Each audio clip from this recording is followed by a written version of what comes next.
This is NDTV. And you're watching NDTV Prime. In association with Micromax. Nothing like anything.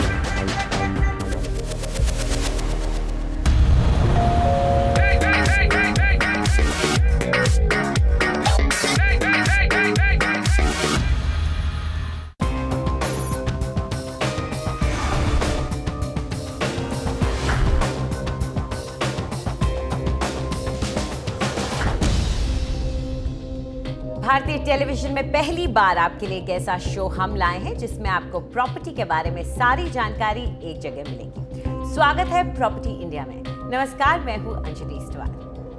नमस्कार, मैं हूं Richa Jain Kalra. Property की दुनिया में चल रही सभी हलचल पर हम रखते हैं खास नजर। कहां कौन सा फैक्टर कर रहा है रियल एस्टेट को प्रभावित, कहां निवेश आपको देगा फायदा। अगले 1 घंटे में देखिए रियल एस्टेट की अहम मुद्दों पर हमारे साथ चर्चा। इसके साथ ही अगर आप प्रॉपर्टी के बारे में और ज्यादा जानकारी चाहते हैं तो हमारी वेबसाइट ndtv.com/property पर जरूर जाएं। 24 शहरों के प्रॉपर्टी बाजार एक्सपर्ट्स की नजर में कैसे हैं, यहां आपको पता चलेगा।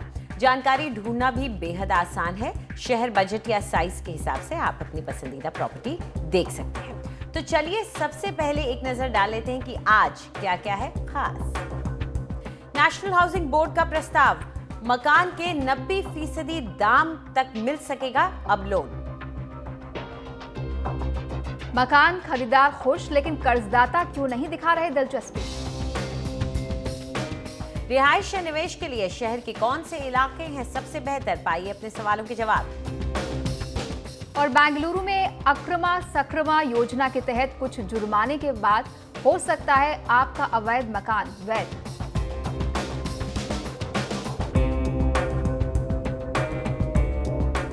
अगर आप होम लोन लेकर घर बनाने या खरीदने के बारे में सोच रहे हैं तो आने वाले दिनों में आपके लिए अच्छी खबर आ सकती है।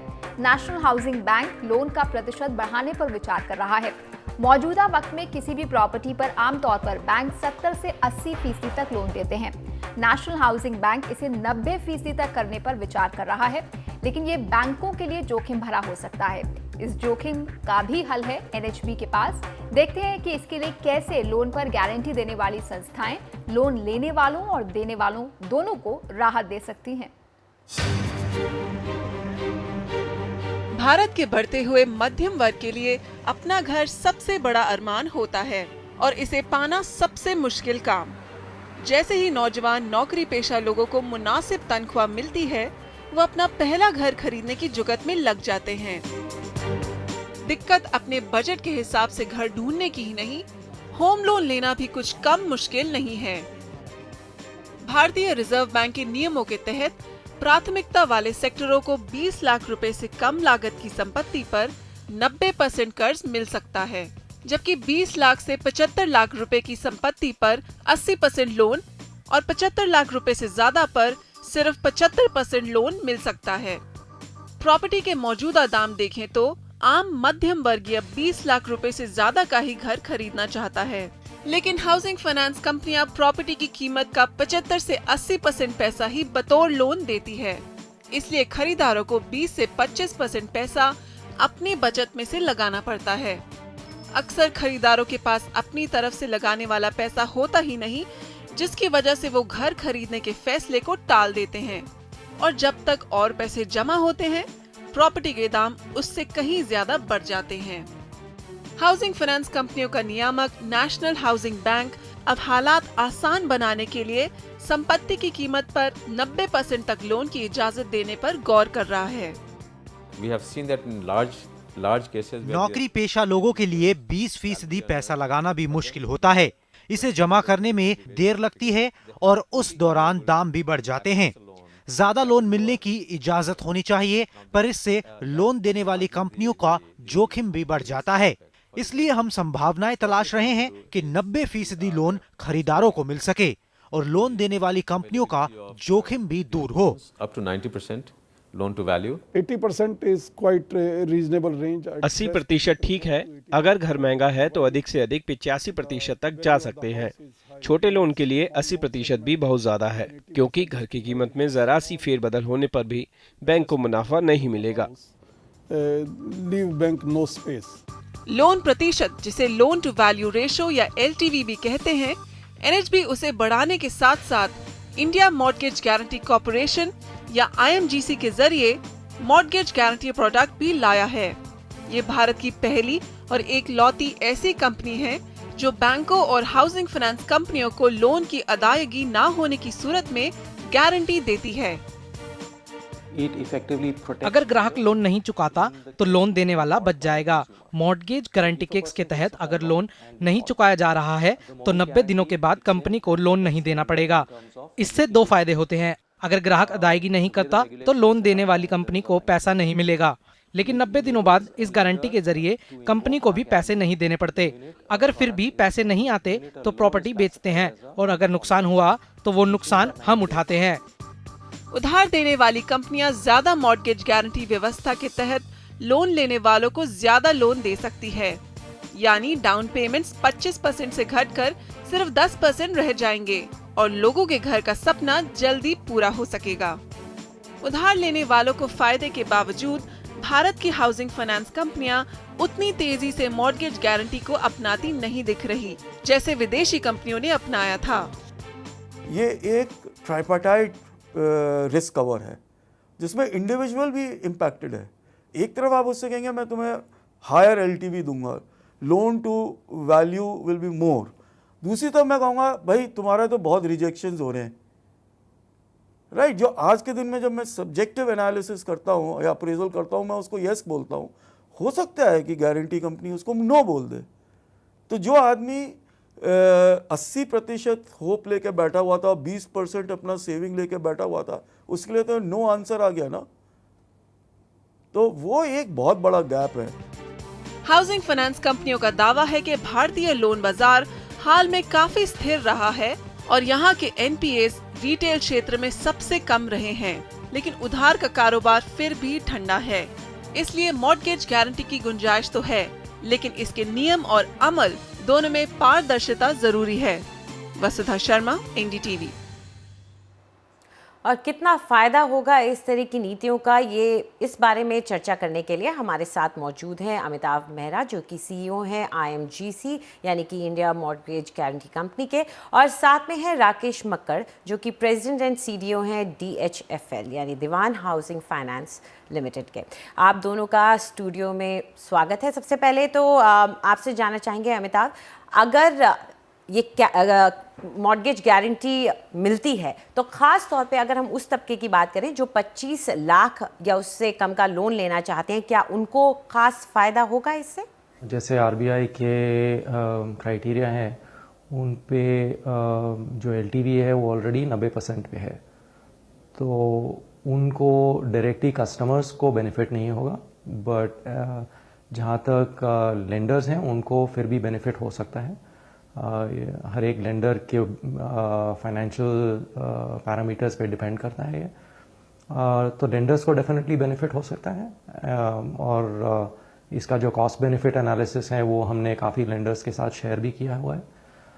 इसी के बेसिस पे जो हमने पहली ट्रांजैक्शन की थी वो कंप्लीट हुई थी, बट जहाँ तक एंड कस्टमर है वहाँ पे उनको जो LTV है वो 90 से ज़्यादा नहीं बढ़ सकता।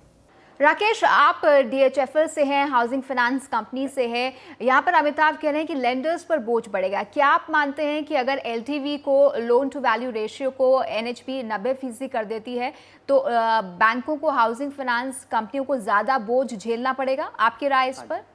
जो कस्टमर है उसको 20% अपने आप फंड अरेंज करना काफ़ी मुश्किल होता है, नंबर 1। दूसरा, हमारे रेगुलेटर्स काफ़ी स्मार्ट हैं। उन्होंने देखा अभी प्रॉपर्टी प्राइस काफ़ी स्टेबलाइज हो गए हैं पिछले 2 से 3 साल में, और जहाँ भी करेक्शन होना था 5 या 10% हो गया है पूरे भारतवर्ष में। तो यदि अब हम 90% तक जाते हैं तो काफ़ी सेफ है लेंडिंग। दूसरी एक बहुत महत्वपूर्ण बात यह है कि DHFL ज़्यादातर lower middle income group customer या उससे नीचे के वर्ग के लोगों को लोन देता है। जहाँ पे लोग फर्स्ट टाइम घर खरीद रहे हैं उनका काफ़ी इमोशनल अटैचमेंट रहता है अपने घर के साथ। वो इन्वेस्टर नहीं है कि एक घर यहाँ खरीदेंगे, दूसरा घर वहाँ खरीदेंगे, एक पे डिफ़ॉल्ट करेंगे, दूसरा रखेंगे। इन लोगों के लिए यही एक घर है। तो प्रॉबिलिटी ऑफ डिफ़ॉल्ट जिसका हमेशा डर रहता है रेगुलेटर को कि यदि बहुत ज़्यादा लोन टू वैल्यू रेशो हुआ, जो बोरोअर है वो डिफ़ॉल्ट करेगा, वो इसमें नहीं होता, क्योंकि जो फर्स्ट टाइम बोरोअर है उसके लिए छोटा लोन अमाउंट उसका बहुत ज़रूरी है। दूसरा एक बहुत महत्वपूर्ण बात यह है, यदि आप अमेरिका में जो क्राइसिस हुए थे उससे कंपेयर करें, अमेरिका में बैंक 100-105% तक लोन दे रहे थे कस्टमर्स को, और उस समय जब 5-10% प्रॉपर्टी प्राइस करेक्शन हुआ तो जो बोरोअर था उसको जो पैसा चुकाना था बैंक को वो इतना ज़्यादा था कि उसकी प्रॉपर्टी उससे काफ़ी कम दाम में बिक रही थी, इसीलिए उसने जाके अपना लोन पे डिफ़ॉल्ट किया। लेकिन हिंदुस्तान में ऐसा होना बहुत मुश्किल है। दूसरी एक महत्वपूर्ण बात यह है कि जब वो 90% का लोन लेता है तब भी उसको 10% जुटाना पड़ता है, उसके ऊपर उसको अलग अलग स्टेट का अलग अलग स्टैम्प ड्यूटी है, 3-4%, 5%, 6% तक जाता है अलग अलग शहरों में, उसको वो पे करना पड़ता है, उसको फर्निश करने के लिए खर्चा करना पड़ता है। तो मेरे हिसाब से ये एक अच्छी नीति है रेगुलेटर्स की भी, क्योंकि इस समय हमारा इंटरेस्ट रेट स्टेबलाइज हो गया है, हमारा इन्फ्लेशन स्टेबलाइज कर रहा है, प्रॉपर्टी प्राइस स्टेबलाइज कर रहे हैं। सो मेरे हिसाब से अच्छा स्टेप रहेगा। जाहिर तौर पर इस तरह की पॉलिसी से तो असर पड़ता ही है। इसके अलावा अभी क्या ज़रूरतें, किस तरह के कदम ज़रूरी हो गए हैं सरकार की तरफ से नीतियों को लेकर के, ताकि लोगों में ख़ास तौर पर जो कम आय के या उससे थोड़ा मध्यम आय के लोग हैं उनमें मकान खरीदने का भरोसा और कॉन्फिडेंस जागे? मिड सेगमेंट के जो कस्टमर हैं जिन पे DHFL फोकस करता है वो फर्स्ट टाइम होम बायर होता है। जो फर्स्ट टाइम होम बायर है वो कभी स्पेकुलेट नहीं करता। हमारी तरफ से भी जो हमारी अंडरराइटिंग पॉलिसीज़ होंगी वो सिर्फ फर्स्ट टाइम होम बायर्स की तरफ फोकस्ड हैं। अगर जो मॉर्गेज गारंटी का जो प्रोडक्ट है बेसिकली ये है कि हम होम ओनरशिप प्रमोट करना चाहते हैं। अब आप होम ओनरशिप तो आप सेकंड और थर्ड होम के द्वारा प्रमोट नहीं कर सकते। आपको होम ओनरशिप प्रमोट करना चाहिए कि जो अभी 3-4 साल से कोई काम कर रहा है, नई नौकरी शुरू की है, नई फैमिली शुरू की है, वो जैसे अपना घर बसाना चाहते हैं, वो घर ढूंढना चाहते हैं, जैसे राकेश ने कहा कि उनकी ज़रूरत है कि उनको इमोशनल अटैचमेंट हो जाती है घर से। हम उस सेगमेंट को प्रमोट करना चाहते हैं। तो जैसे हमारी अंडरराइटिंग पॉलिसी होगी, हमारी अंडरराइटिंग पॉलिसी भी उस पर फोकस करेगी। हम ये नहीं देखेंगे कि हम ये नहीं अंडरराइट करेंगे कि अगर कोई दूसरी या तीसरी प्रॉपर्टी खरीद रहा है तो हम उस सेगमेंट पे बिल्कुल फोकस नहीं चाहते। तो उसको ध्यान में रखते हुए ये गवर्नमेंट की पॉलिसी की तरफ भी फोकस वही होना चाहिए। बहुत बहुत शुक्रिया अमिताभ आपका और राकेश आपका हमारे साथ इस चर्चा में हिस्सा लेने के लिए और मॉर्गेज गारंटी के इस कॉन्सेप्ट को हमारे दर्शकों को समझाने के लिए।